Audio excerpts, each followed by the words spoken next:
RSC की विज्ञान class में आप सभी का स्वागत है। आज का फैक्ट ये है, जो ये होती है मधुमक्खियाँ, जानते हो इनका एक यूज होता है। देखो इनका मुख्य कार्य क्या रहता है मधुमक्खियों का? शहद के लिए। क्या रहता है? शहद के लिए।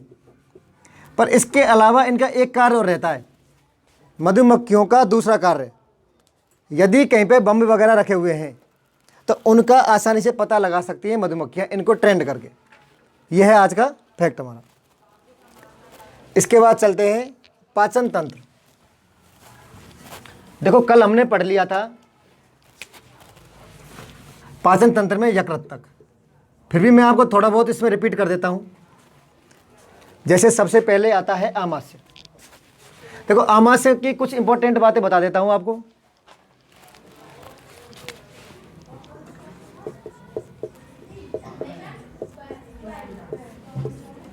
देखो आमाशय से कौन सा रस स्रावित होता है? आमाशयी रस, या उसका दूसरा नाम है जठर रस। क्या होता है? जठर रस। आमाशय से स्रावित होता है जठर रस। क्या होता है? जठर रस। अब देखो ये जो जठर रस है इसमें क्या क्या होता है? नंबर एक तो इसमें होता है पेप्सिनोजन। क्या होता है? पेप्सिनोजन। एक होता है केसिन और तीसरा होता है HCl। क्या होता है? HCl। इसे कहते हैं हाइड्रोक्लोरिक अम्ल। एक होता है पेप्सिनोजन, एक होता है केसिन और एक होता है HCl। अब देखो ये तो होता है अम्ल और ये दोनों एंजाइम हैं। क्या है? एंजाइम। अब ये होता है पेप्सिनोजन। जैसे ही भोजन आमाशय में आ जाता है तो पेप्सिनोजन पेप्सिन में कन्वर्ट हो जाता है। किस में हो जाता है? पेप्सिन में। पेप्सिनोजन कन्वर्ट हो जाएगा पेप्सिन के अंदर। अब आमाशय का मुख्य कार्य, आमाशय का मुख्य कार्य होता है प्रोटीन का पाचन करना। क्या कार्य है? प्रोटीन का पाचन करना। इसका कार्य है प्रोटीन का पाचन करना। यह हो गया आमाशय का मुख्य कार्य। जैसे ही भोजन आमाशय में आ गया, आमाशय में HCl का स्रावन होगा। उसके बाद यह पेप्सिनोजन है, ये कन्वर्ट हो जाएगा पेप्सिन के अंदर। किस में हो जाएगा? पेप्सिन में। और पेप्सिन का कार्य होता है प्रोटीन का पाचन करना। अब इसके बाद आता है केसिन। इसका कार्य क्या है? अब देखो सबसे नंबर एक बात, केसिन सिर्फ और सिर्फ छोटे बच्चों में पाया जाता है। किसमें पाया जाता है? छोटे बच्चों में। आपके अंदर और हमारे अंदर केसिन नहीं पाया जाता। छोटे बच्चे जो माँ का दूध पीते हैं उसके अंदर केसिन नामक प्रोटीन पाया जाता है। वो पाया जाता है, केसिन नामक प्रोटीन पाया जाता है। उसके पाचन के लिए पाया जाता है केसिन। क्या पाया जाता है? केसिन। इसके बाद आता है HCl। HCl का मुख्य कार्य होता है जो भी हमने भोजन किया उसको अम्लीय माध्यम प्रदान करना। क्या कार्य होता है? भोजन को अम्लीय माध्यम प्रदान करना। अब देखो इधर देखो, ये जो केसिन है ये कोई एंजाइम नहीं है। केसिन क्या है? ये होता है प्रोटीन। क्या होता है? प्रोटीन। ये पाया जाता है माँ के दूध में। कहाँ पाया जाएगा? माँ के दूध में। जबकि आमाशय इसका पाचन करता है, केसिन का। अब केसिन के पाचन करने के लिए, जैसे यहाँ पर प्रोटीन के पाचन के लिए क्या पाया जाता है? पेप्सिन। इसी तरह केसिन प्रोटीन के पाचन करने के लिए आमाशय के द्वारा एक एंजाइम स्रावित किया जाता है। उसका नाम होता है रेनिन। क्या नाम है? रेनिन। अब क्या बात समझ में आई? आमाशय द्वारा जठर रस का स्रावन किया जाता है और जठर रस में 3 प्रकार के पदार्थ पाए जाते हैं मुख्य रूप से। एक तो होता है पेप्सिनोजन। पेप्सिनोजन किस में कन्वर्ट हो जाता है? पेप्सिन में। इसका मुख्य कार्य होता है प्रोटीन का पाचन करना। उसके अलावा छोटे बच्चों में पाया जाता है रेनिन। रेनिन का कार्य क्या है? केसिन नामक प्रोटीन का पाचन करना। इसके बाद आता है HCl। ये हमारे सभी के आमाशय में पाया जाता है। आमाशय में एक विशेष प्रकार की कोशिकाएं पाई जाती हैं, उनका नाम होता है ऑक्जिंटिक कोशिकाएं। उनका नाम है ऑक्जिंटिक कोशिकाएं। अब ऑक्जेंटिक कोशिकाएं क्या करती हैं? ऑक्जेंटिक कोशिकाएं HCl का स्रावन करती हैं और आमाशय में भोजन अम्लीय माध्यम में कन्वर्ट हो जाता है और आमाशय में किसका पाचन हो जाता है? प्रोटीन का। इसके बाद एक नई ग्रंथि आती है, उसका नाम होता है अग्नाशय। उसका नाम होता है अग्नाशय। इसे इंग्लिश में कहते हैं पैंक्रियाज।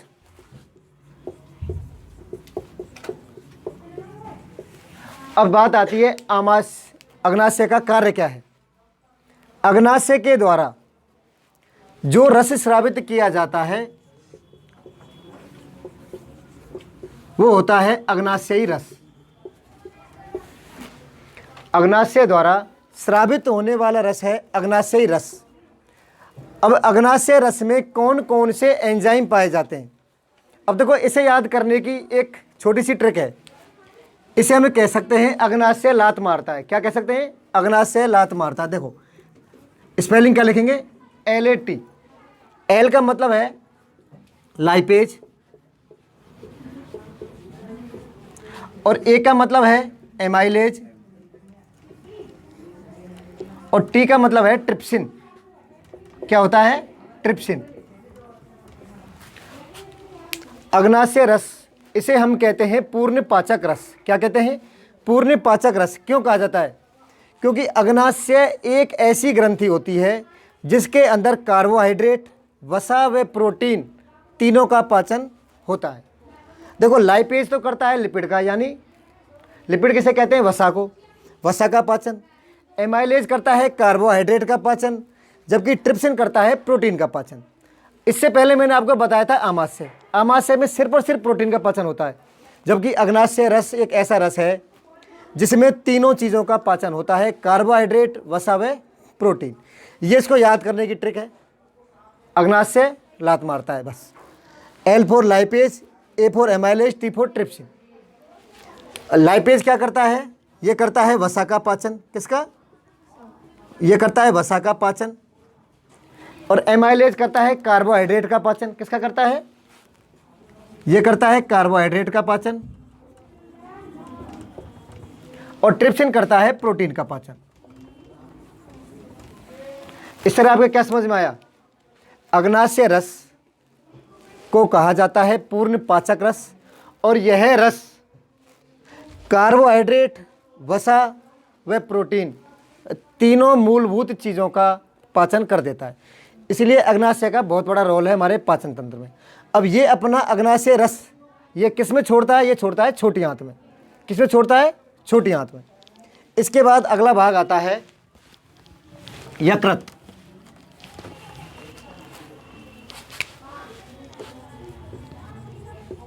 इसे कहते हैं लीवर। देखो, वैसे तो यकृत का सिर्फ एक ही काम होता है। यकृत का कार्य रहता है वसा का पाचन करना, या वसा का, इसे कहते हैं वसा का पाचन, या कहते हैं वसा का पायसीकरण करना।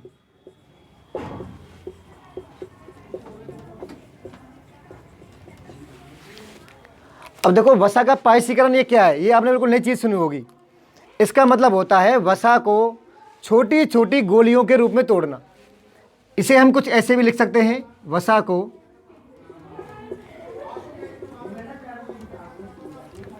छोटी छोटी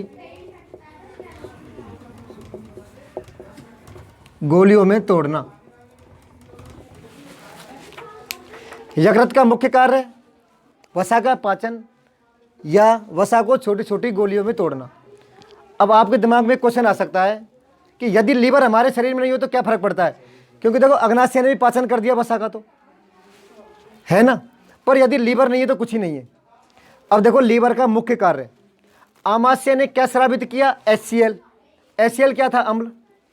अब ये क्या करेगा? इसका सबसे मुख्य कार्य, ये श्रावण करेगा क्षार का। किसका? क्षार का। अब देखो, आमाशय से आया अम्ल और यकृत से आया क्षार। अम्ल व क्षार दोनों मिलकर इन्होंने क्या बनाया? उदासीन अभिक्रिया कर दी। मतलब यदि आमाशय से जो अम्ल आया था इसी रूप में वो आहार नाल में नीचे आगे बढ़ता रहे तो आहार नाल गल सकती है। देखो अम्ल ऐसे हम उसको एक तरह का मतलब तेजाब कह सकते हैं। देखो तेजाब डायरेक्ट संपर्क में आएगा तो आहार नाल हमारी गल सकती है। इसीलिए यकृत क्या करता है, क्षार का स्रावन कर देता है। क्या करता है, क्षार का स्रावन कर देता है। और भोजन अम्लीय माध्यम में था, वहाँ से इसमें क्षार मिल जाएगी। अम्ल व क्षार दोनों मिलकर उदासीन अभिक्रिया कर लेते हैं। क्या कर लेते हैं, उदासीन अभिक्रिया। अब देखो उदासीनीकरण अभिक्रिया क्या होती है, ये चीज़ भी आनी चाहिए। देखो अम्ल प्लस क्षार, अम्ल कहाँ से आया, आमाशय से। F4 अम्ल और F4 आमाशय, ये तो आया आमाशय से, HCl किया स्रावन। क्षार कहाँ से आया, यकृत से। ये दोनों मिले, इन दोनों के मिलने के बाद एक तो बनता है लवण, इसे कहते हैं इंग्लिश में साल्ट। क्या कहते हैं, साल्ट। और एक बन जाएगा जल या H2O। आप ये बताओ जल कोई नुकसानदायक होता है क्या, भाई। देखो यकृत ने क्षार स्रावित किया, भोजन में अम्ल मिला हुआ आ रहा था पहले। यदि इसी क्रम में भोजन आगे बढ़ता हुआ जाता तो क्या हो जाता, जो हमारे भोजन सिर्फ अम्लीय माध्यम में रहता और हमको कोई भी समस्या क्रिएट हो सकती थी। इसलिए इसका समाधान किसने कर दिया, लीवर ने। लीवर ने क्या कर दिया, क्षार का स्रावन कर दिया। क्षार का स्रावन होने के बाद अम्ल व क्षार मिले और यहाँ पे लवण बन गया और उसके अलावा जल का स्रावन हो गया। ठीक है, इसके बाद आगे चलते हैं।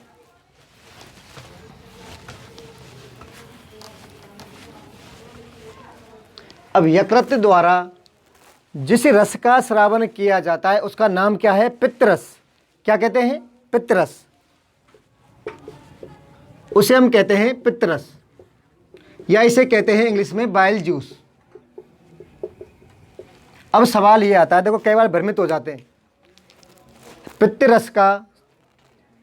पित्तरस का स्रावन किसके द्वारा किया जाता है, वो किया जाता है यकृत के द्वारा। किसके द्वारा, यकृत के द्वारा। अब बात आती है पित्तरस,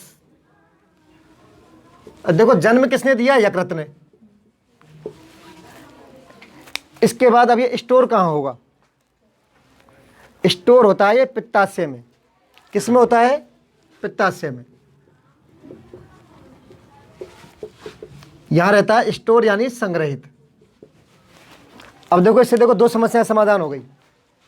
यकृत द्वारा किसका स्रावन किया जाता है, पित्तरस का। और पित्तरस से स्रावित कहाँ होता है, वो कहाँ स्टोर कहाँ होता है, पित्ताशय। मतलब जैसे ही छोटी आंत में भोजन आएगा, सबसे पहले अग्नाशय ने अपना जूस निकाल दिया, अग्नाशय रस। फिर इस यकृत के द्वारा जो पित्त रस है वो किस में डाल दिया जाता है, पित्ताशय में। अभी पित्ताशय क्या करेगा, इसी पित्त रस को कहाँ डाल देगा, छोटी आंत में। कहाँ डालेगा, छोटी आंत में। अग्नाशय रस और पित्त रस दोनों के दोनों अपना स्राव कहाँ डालते हैं, छोटी आंत के अंदर। बात आई समझ में। अब बात आती है पित्त रस में आखिर होता क्या है, पित्त रस में आखिर क्या क्या होता है। अब देखो पित्त रस में दो प्रकार के कंपाउंड पाए जाते हैं या दो प्रकार की चीजें पाई जाती हैं। देखो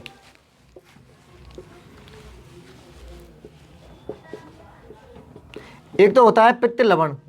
क्या होता है, पित्त लवण। और एक और होता है, उसे कहते हैं वर्णक। क्या कहते हैं, वर्णक। जो पित्त लवण होता है इसका कार्य होता है वसा का पायसीकरण करना। क्या होता है, अब वसा के पायसीकरण से क्या समझते हो, वसा को छोटी छोटी गोलियों के रूप में तोड़ना। क्या हो गया, वसा का पायसीकरण। या यहाँ तक समझ में आई कहानी। इसके बाद आते हैं पित्त रस में वर्णक पाए जाते हैं। वर्णक पाए जाते हैं दो प्रकार के। कितने प्रकार के, दो प्रकार के। अब देखो नंबर एक होता है बिलिरुबिन। क्या होता है, बिलिरुबिन। नंबर दो होता है, इसे कहते हैं बिलवर्डिन। अब इनके कार्य क्या है, बिलिरुबिन होता है, यदि इसकी मात्रा अधिक बढ़ गई हमारी आंखों में हल्का सा पीलापन आ जाएगा, नाखून पीले हो जाएंगे, मतलब हमारे शरीर में पीलिया नामक रोग हो गया। क्या हो गया? पीलिया नामक रोग हो सकता है। यदि बिलिरुबिन की मात्रा बढ़ गई तो समझो क्या हो जाएगा? पीलिया। अब बात आती है बिलिवर्डिन। अब हमें कैसे पहचान करेंगे हमारे शरीर में? देखो मतलब बिना किसी डॉक्टर के चेकअप के, यदि आंखें पीली हो गई और हमारे नाखून पीले हो गए तो पीलिया रोग। फैक्ट है, पीलिया है आपके, फिर चाहे चेक करा दो। और अब इसका कैसे मालूम पड़ेगा? इसकी मात्रा बढ़ गई। देखो इसकी मुख्य पहचान है मूत्र का पीला रंग होना। जो हमारा मूत्र होता है उसका पीला रंग किसके कारण होता है? बिलिवर्डिन के कारण। अभी बिलिवर्डिन में पाया जाता है यूरोक्रोम। क्या पाया जाता है? यूरोक्रोम। जो ये यूरोक्रोम होता है, इसी यूरोक्रोम के कारण हमारे मूत्र का हो जाता है पीला रंग। यदि मूत्र का पीला रंग बहुत ज़्यादा हो गया, इसका मतलब यूरोक्रोम की मात्रा बढ़ी है, और यूरोक्रोम बढ़ा है तो समझ इसका स्तर भी बढ़ गया, मतलब हमारे लीवर में कोई न कोई खराबी पैदा हो गई। इसलिए देखो लीवर कितना इंपॉर्टेंट है। नंबर 1 कार्य भोजन को क्षारीय माध्यम प्रदान करना। दूसरा पित्तरस का स्रावन करना। पित्तरस में 2 प्रकार की चीज़ें पाई जाती हैं, पित्त लवण और वर्णक। जो पित्त लवण होता है इसका कार्य होता है वसा का पायसीकरण करना, मतलब वसा को छोटी छोटी गोलियों के रूप में तोड़ना। देखो सुनो, मैं आपको पढ़ा रहा हूँ मनुष्य का पाचन तंत्र। अब देखो पाचन तंत्र का मतलब क्या है? भोजन के बड़े बड़े टुकड़ों को छोटे छोटे भागों में तोड़ना जिसको हमारा शरीर एब्जॉर्ब कर सके। भाई एक अपन रोटी को डायरेक्ट में निगल सकते हैं, पर हम उसको दांतों से चबा खाते हैं ना। मुंह से ही भोजन को छोटा छोटा करने की प्रोसेस शुरू हो जाती है और नीचे तक चलती ही रहती है, ठीक है? इसलिए छोटे छोटे ये इसका कार्य है। फिर ये है वर्णक 2 प्रकार के। यदि बिलिरुबिन की मात्रा बढ़ गई तो आपके पीलिया रोग, यदि इसकी बढ़ गई तो आपका मूत्र का पीला रंग बहुत ज़्यादा हो जाएगा। ये तो बात हो गई किसकी? यकृत की। अब देखो इसके बाद आती है, ये सारी क्रियाएं कहाँ संपन्न हुई? ये सारी क्रियाएं छोटी आंत में संपन्न हुई हैं। कहाँ पे हुई हैं? छोटी आंत में। अब देखो, अब ये छोटी आंत होती है,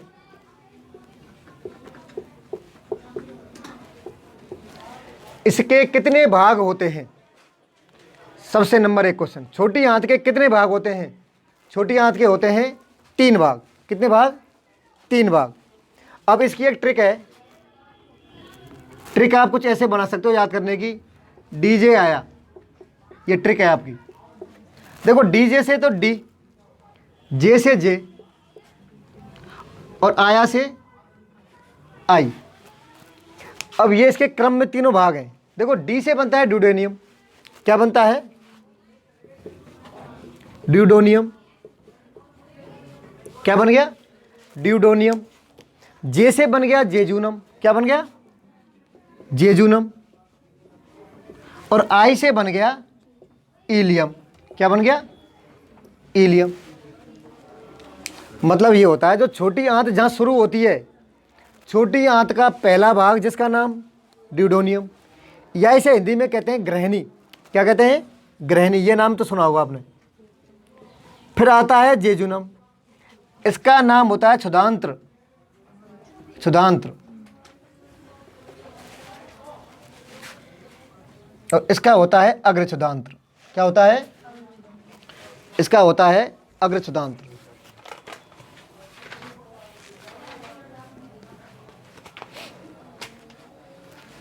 नहीं देखो ये तो है अग्रक्षुधांत्र और ये है खाली क्षुधांत्र।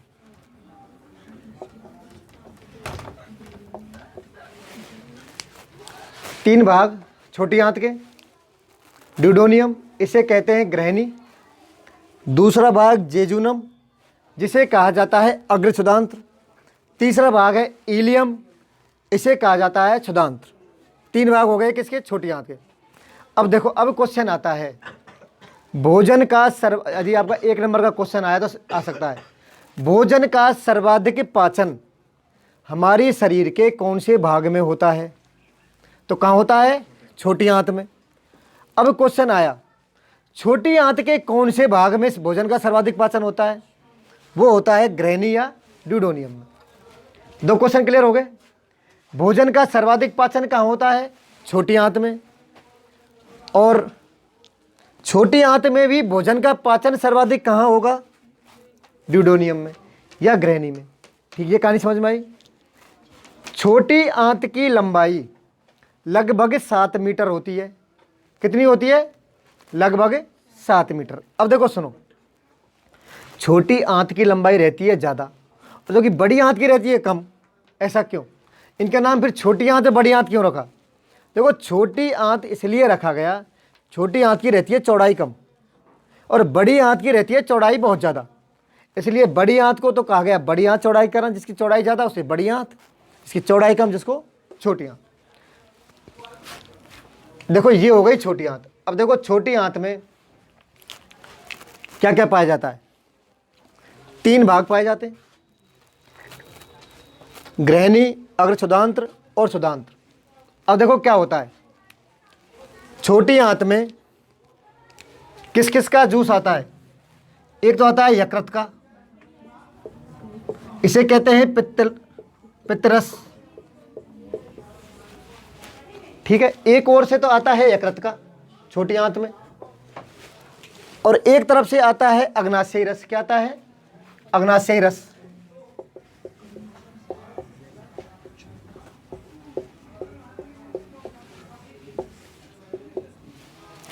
इसका मतलब क्या है? यकृत ने जो भी चीज का निर्माण किया, यानी यकृत ने क्या बनाया? पित्तरस। इसने बना के डाल दिया किस में डाल दिया? पित्ताशय में।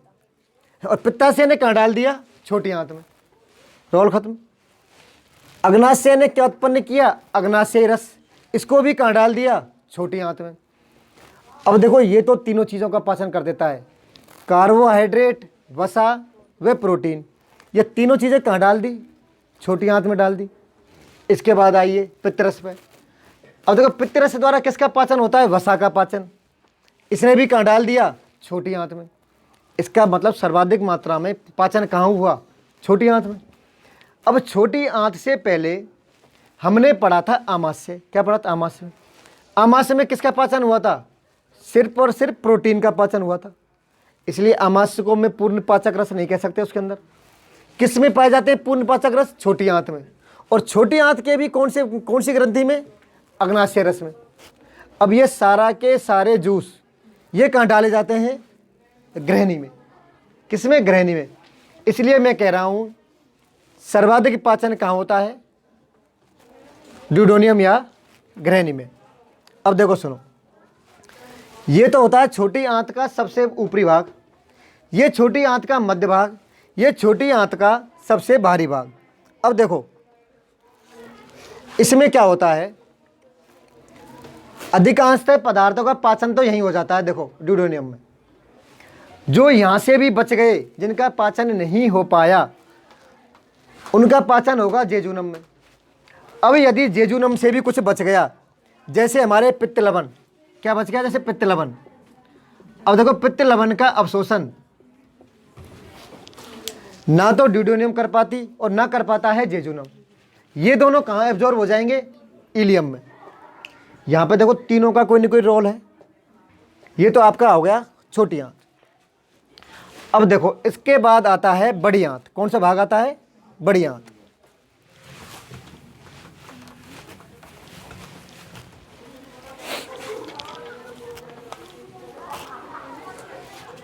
अब देखो, जो बड़ी आंत है, बड़ी आंत के भी 3 भाग होते हैं। कितने भाग होते हैं? 3 भाग। अब देखो, इसकी ट्रिक है, इसकी ट्रिक है चाचा चाची राजी। ये इसकी ट्रिक है। अब देखो, बड़ी आंत का क्या ट्रिक थी? छोटी आंत की डीजे आया। अब देखो, डीजे आया तो क्या हुआ? चाचा चाची राजी हो गए, क्योंकि मैं डांस करना है उनको। आगे चलो,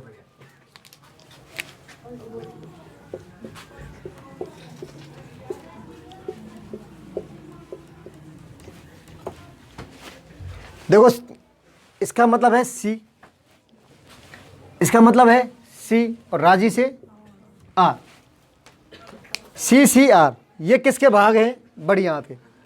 अब सी से बनता है सीकम, क्या बनता है? सीकम। बड़ी आंत का पहला भाग कौन सा है? सीकम। बड़ी आंत का दूसरा भाग कोलन, कौन सा है? कोलन। और बड़ी आंत का अंतिम भाग रेक्टम, क्या होता है? रेक्टम, या इसे कहते हैं हिंदी में मलाशय। क्या कहते हैं? मलाशय। इसके अंदर जो भी वेस्ट पदार्थ रहता है हमारे शरीर, जो हमारे काम का नहीं है, स्टोर कहाँ रहता है? रेक्टम के अंदर। कहाँ रहता है? रेक्टम के अंदर। जो भी पदार्थ हमारे काम का नहीं है, अपचित भोजन कह सकते हैं जिसको हम, या हमारे शरीर के जो भी अपशिष्ट पदार्थ है वो रहता है मलाशय के अंदर स्टोर।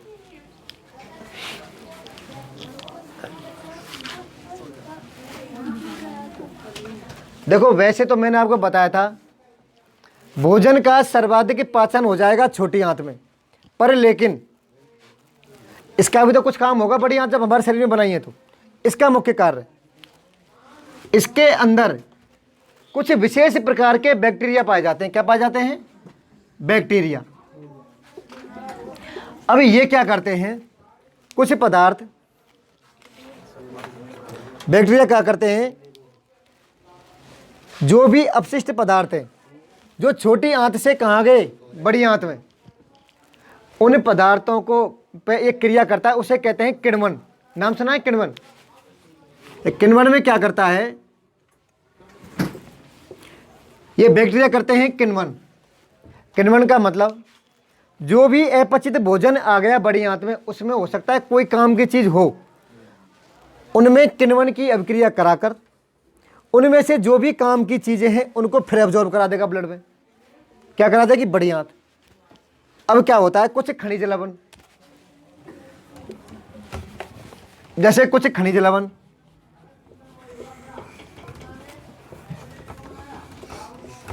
और जल। देखो कोई ये कहे खनिज लवण व जल का अवशोषण कहाँ होता है? बड़ी आंत में। कहाँ होता है? बड़ी आंत में। बड़ी आंत में होता है खनिज लवण व जल का अवशोषण। बड़ी आंत में कुछ विशेष प्रकार के बैक्टीरिया पाए जाते हैं। ये बैक्टीरिया किण्वन की अभिक्रिया करते हैं तथा अपचित भोजन में से कुछ जो भी काम का है उसको एब्जॉर्ब करके हमारे शरीर के ब्लड में प्रवाहित कर देते हैं। अब इसके बाद सारी क्रियाएं बड़ी आंत में संपन्न हो गई। बड़ी आंत का अंतिम भाग मैंने क्या लिखाया था? रेक्टम। क्या लिखाया था? रेक्टम। अब रेक्टम में ये सारा का सारा अपचित भोजन, इसको अपचित भोजन, तो आगे चलते हैं। मैंने कराया बड़ी आंत। क्या कराया है? बड़ी आंत। बड़ी आंत में एक विशेष प्रकार के बैक्टीरिया पाए जाते हैं। क्या पाया जाता है? विशेष प्रकार के बैक्टीरिया।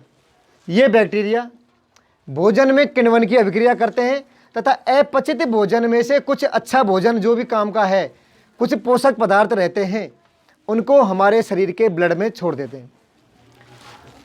फिर बड़ी आंत में खनिज लवण व जल का अवशोषण कर लिया जाता है।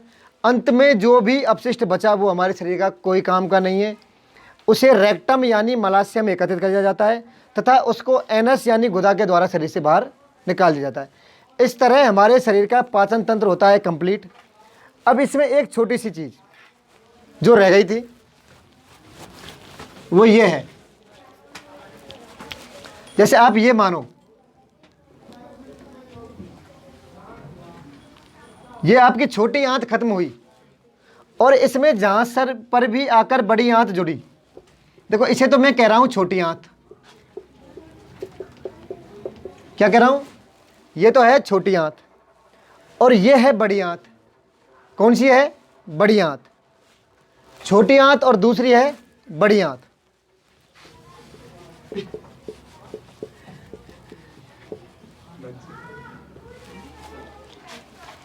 यहां पे एक कीड़े के समान संरचना निकली रहती है, इसे कहा जाता है अपेंडिक्स। क्या कहा जाता है? अपेंडिक्स। मतलब अपेंडिक्स कहाँ पाई जाएगी? छोटी आंत के अंतिम भाग। अंतिम भाग कौन सा? छोटी आंत का ट्रिक बताइए। डीजे आया, आई से इलियम, ये तो है इलियम, क्या है इलियम। और ये मतलब बड़ी आंत का अग्रभाग जिसे क्या कहा, सीकम। भाई चाचा चाची राजी, क्या हो गया, सीकम। ये कैसा है, सीकम। अब मैं ये कहूंगा छोटी आंत्र के इलियम तथा बड़ी आंत्र के सीकम भाग के मिलने के स्थान पर एक स्ट्रक्चर या संरचना पाई जाती है, उसे क्या कहा जाता है, अपेंडिक्स। क्या कहा जाता है, इसे कहा जाता है अपेंडिक्स। अब देखो सुनो, अपेंडिक्स हमारे शरीर में एक अनावश्यक अंग है, इसका हमारे शरीर में कोई रोल नहीं है। अपेंडिक्स का मुख्य कार्य होता है सेलुलोज का पाचन करना। क्या होता है, सेलुलोज का पाचन। अब मैं कह सकता हूं हम सेलुलोज खाते नहीं हैं, इसलिए सेलुलोज का पाचन कौन करते हैं, जानवर, गाय, भैंस, ऊंट, बकरी। ये सभी जानवर क्या खाते हैं, सेलुलोज खाते हैं कहीं ना कहीं। उनमें तो ये रहती है, ये ग्रंथि एक्टिव, अपेंडिक्स जो अंग है एक्टिव रहता है। हमारे शरीर में इसका कोई यूज नहीं है, कभी रहता होगा किसी ज़माने पर, अब कोई यूज नहीं है। अब क्या होता है, देखो छोटी आंत खत्म हुई, छोटी आंत में जो भी भोजन था उसको डाल दिया बड़ी आंत में, और अपेंडिक्स जुड़ा रहता है सीकम के अग्रभाग पर, सीकम के भी सबसे फ्रंट में। अब क्या होता है, देखो धीरे धीरे थोड़ा बहुत पदार्थ छोटी आंत से इसमें रिश्ता रहता है और कुछ रिश्ता रहता है बड़ी आंत से। इसके फलस्वरूप देखो क्या होगा,